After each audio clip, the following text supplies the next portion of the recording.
The world is on fire, literally. We've got a war in Europe. We've got a war in the Middle East. We've got North Korea testing intercontinental ballistic missiles capable of hitting the U.S. You've got China doing cyber attacks on our infrastructure.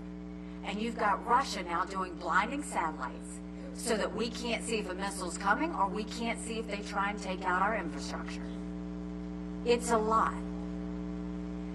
We have got to have a leader that has moral clarity. We need to have a leader that knows the difference between right and wrong. And you look at the situation that we're dealing with and how sensitive it is. And I want you to think about what Donald Trump said in Conway, South Carolina. Because when he went off his teleprompter, what he said was unbelievable.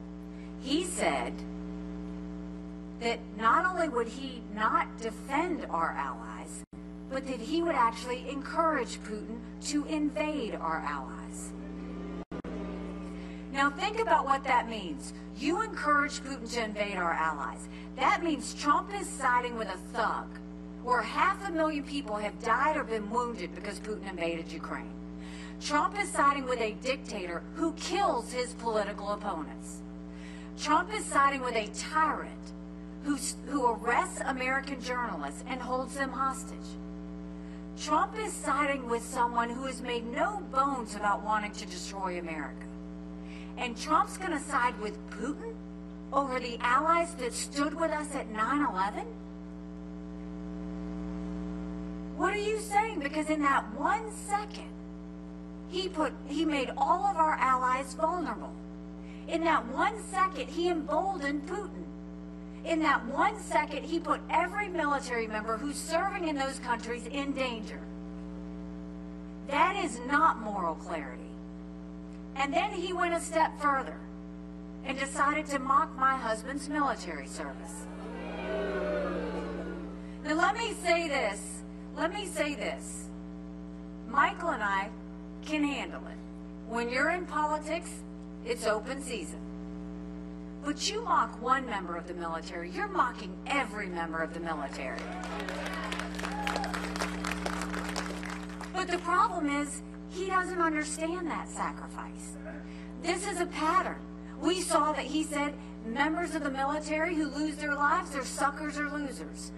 He says at the Arlington National Cemetery, what was in it for them?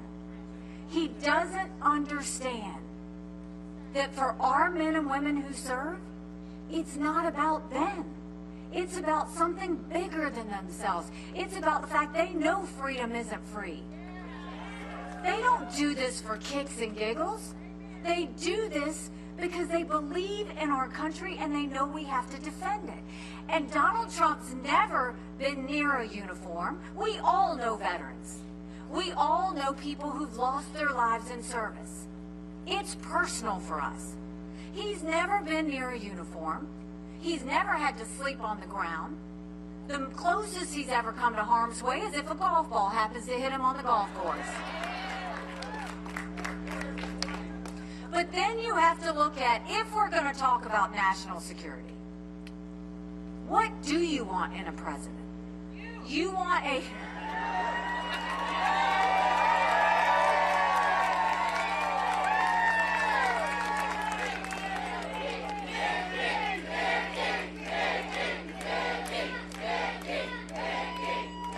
When it comes to national security, you want a president who's going to prevent war. You want a president that's focused on national security. You want a president that's going to keep Americans safe. That's what we want. So we know what to do with the domestic issues. We know what to do with national security. Now we got to decide what we're going to do on Election Day.